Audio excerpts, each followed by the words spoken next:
What's up, everybody? Trey Biddy, Hog Sports, Vaught Hemingway Stadium, walk and talk, built by Sutherlands. I'm not sure where we're going on this. Let's talk about Sutherlands real quick. Sutherlands.com, you can get a free estimate there or at 1-800-66-BARNS. Get that Barndominium you've always wanted.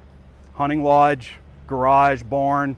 Got a lot of choices when it comes to home and garden and building supplies, but just know that the Sutherlands are Razorback fans, and they're probably ticked off and frustrated just like you are right now. 6 locations in Arkansas.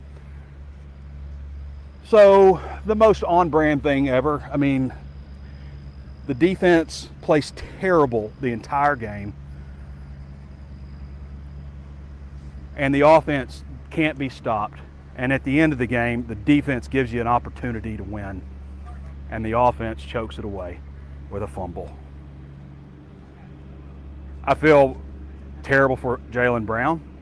He was bawling walking to the locker room, and that's one play in the game. Unfortunately, that's the play that everybody will focus on.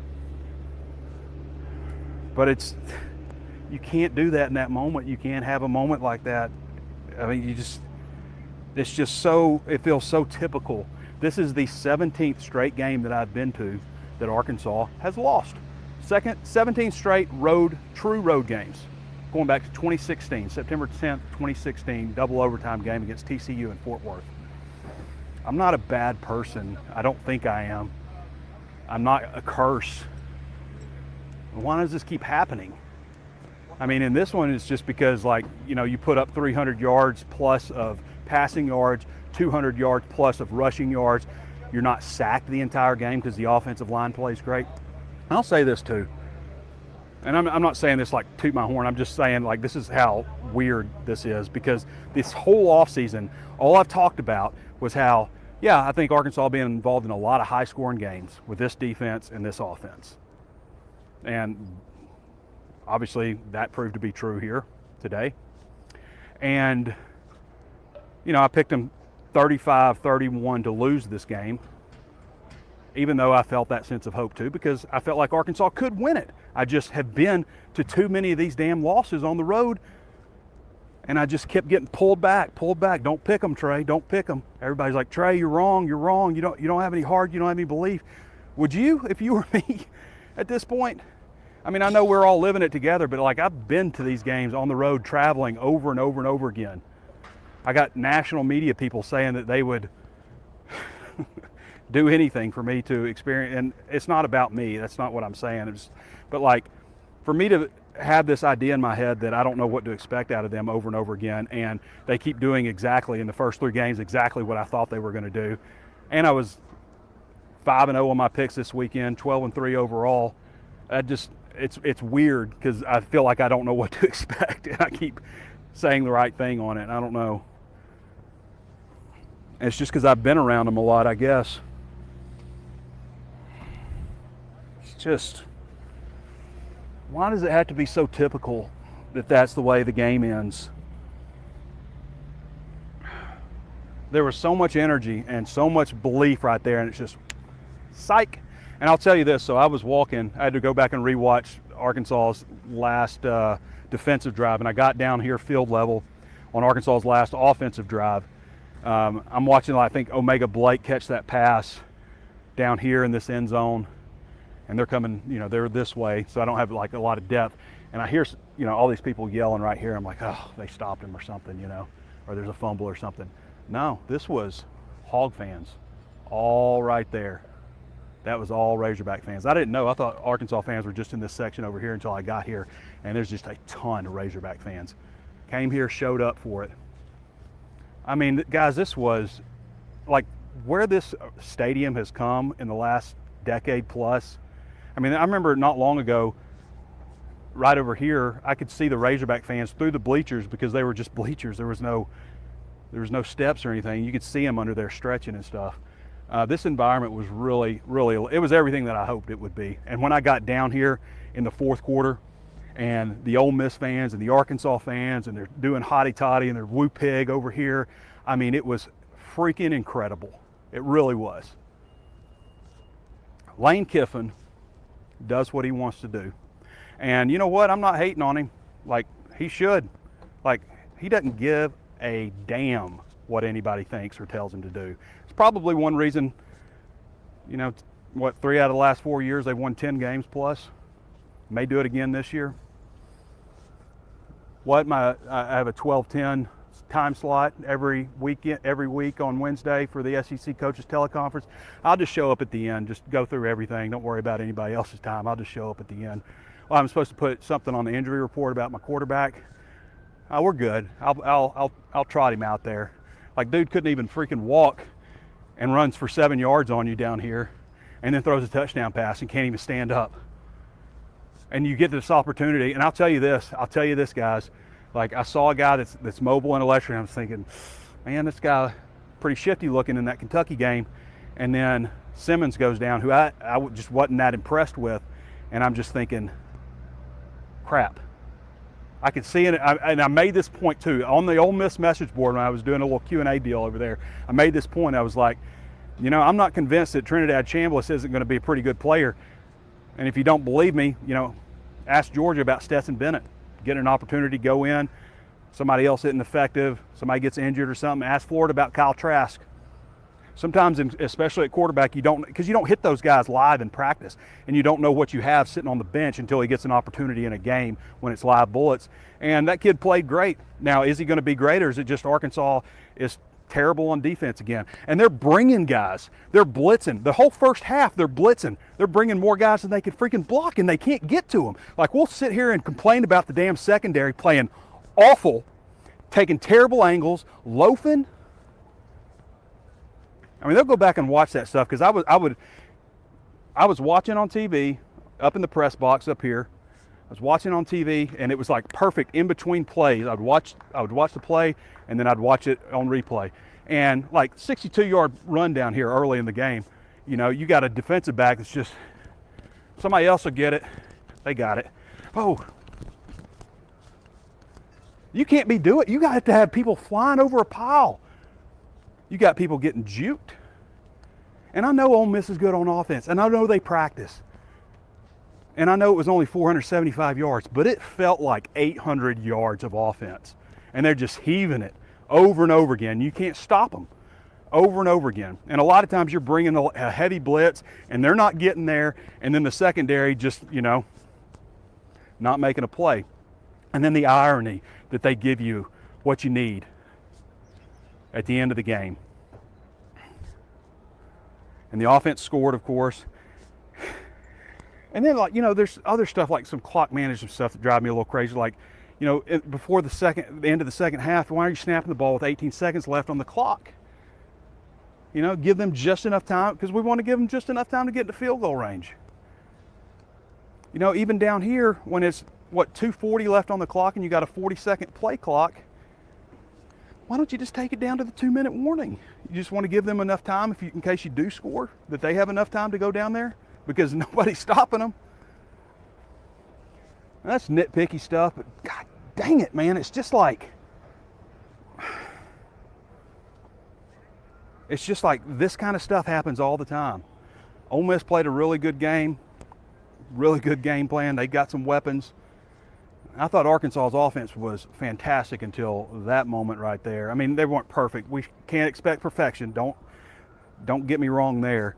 But like the offensive line, when we talked about, is this offensive line better? Hell yeah, they are better. If they proved anything, this is a better offensive line than they had. This is where they poured their money, offensive line and secondary. Secondary didn't get the job done. By the way, Kenai Walker's, he's going to be okay. He's going to ride home with him. It's all precautionary.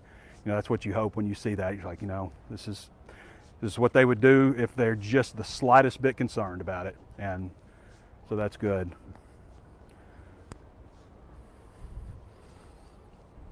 Very frustrating. And, you know, in the SEC, like, I try not to get too caught up in it, because it's like, if you can just give yourself a chance on the road, if you can take care of business at home and you give yourself a chance on the road in the SEC, you can win half the games on the road. And if you do that, you're 6-2, and that's pretty damn good in this conference. They got a game against Memphis coming up that is a must-win, and I've said this plenty of times. I've made the cop-out prediction of 6-6 this season, I know, but I am firm in thinking that Arkansas is either going 8-4 or 4-8, and this leans me a little more towards 4-8 because there's a game coming up against Memphis that's not going to be easy next weekend, and then you got Notre Dame, and then you got Tennessee and Knoxville. Things can go down in a hurry. When things start going a certain direction, they tend to, especially when, you've got a lot of relationships on this team and everything's honeymoon this and that, but it's all very shallow right now because you don't have that depth of years of being together with a lot of these players. And when things start going south, you go from these coaches got us this, that, they're making the right calls, what he told me is accurate and all this kind of stuff, to a little finger pointing and stuff like that, and things can go in a hurry. Where am I going to play next year? Who's going to be my coach? They didn't do what they promised, all that kind of stuff. This guy's a problem. This guy cost us that. You know what I mean? It happens. I hope it doesn't, but that kind of stuff happens. And that's why I think there's such a big gap of possibilities, because if you won this game and you're 3-0 right now, probably nationally ranked, squeeze in a national ranking next week, at least get votes, and then go beat Memphis and you're 4-0 with a big game against Notre Dame. Think about all that. And now it's just like, Arkansas is 3-1. They hadn't really beat anybody if you beat Memphis. Yeah, they should have beat Memphis, of course. It's just a lot on the table, a lot in front of you, and it just gets squandered in a moment. And again, it's one guy, but it's like, Brown had that one terrible play that cost you, and that's how these games are decided. It just is. You cannot have that kind of stuff. People told me I had no faith, I had no hope, I wasn't, this or that for picking that, and I felt all that hope. I felt drenched in hope for this game, but I just felt something pulling me, just like, Trey, come back here now. You know better. You've been there too many times. And I hate that that's true, but that's how it is. Ole Miss the last several years, like, they hit a pretty bad, after all those years of Q Freeze just cheating his ass off year after year here, and then they had to vacate all those wins and stuff, and then they go through that really bad period for 4 or 5 years or so, 4 years, and then these last 5 going on 6 years now, Ole Miss has been a better football program than Arkansas. It just has. It's been way more respected, won way more games. And it's perplexing in a lot of ways how that's possible. I was talking with Mark Sutherland the other day at Hugo's, and they live in Kansas. That's where it's based out of. They're all Arkansas people, but they're based out of Kansas City. And he was saying, in Kansas City, if your team loses, you got to go to work with your buddy who's a fan of another team, Kansas State, Missouri, or somebody. You got to hear about it all the time. And I guess it drives you a little more. And maybe that's what Arkansas is lacking, at least on that side of the state, not on this side of the state. Well, I'm not on this side of the state, but, pretty close, where you do run into that a lot more. It's just not close enough to the University of Arkansas, maybe.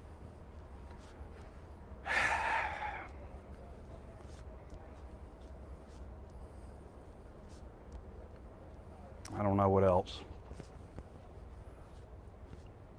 A long drive home. So we're not going to Memphis next weekend because of the stadium construction, press box, all those issues. But we'll be in Knoxville, Baton Rouge, Austin. They're going to win one of these games, I think. They'll win one of them. Surely to God.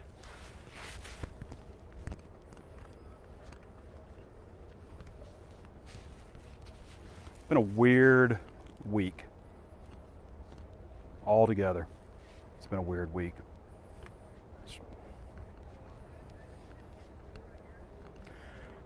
Well, I don't know what else I got for you guys, but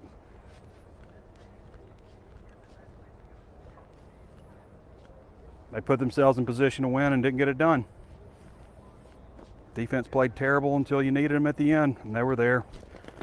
Had an opportunity against a backup quarterback, and he turns out to be a stud, which is just very typical. That kind of stuff just seems to always happen. I think they would have been better off playing against Simmons. We'll see how that goes for Ole Miss. We'll be following that along. All right. I'm sure I've missed something. Let me think real quick just to make sure, because people are like, you didn't say this about them. But it's very disappointing overall in the defensive performance. I'll say that. And that's, you know, for the things to go the way they did last year, giving up 63 points, giving up 600 and almost 700 yards of offense. We quit just in time because this thing's blowing now. And then to come out and just play like crap again on defense, very disappointing. And that's, you know, Travis Williams, Marcus Woodson, Deke Adams, all those guys got to figure it out. I mean, it feels like, you know, all new names in the secondary and the same results. But again, guys, it's a whole defensive effort. The secondary played like crap, and yeah, they were left out there to cover. They just didn't get any pressure at all, over and over again. And they're beat up on the defensive line. I get it, but that's it. All right, everybody. A lot of the same. First major test is over, and Arkansas loses. It's been Trey Biddy with hogsports.com, Walk and Talk built by Sutherlands. Catch you back in Arkansas.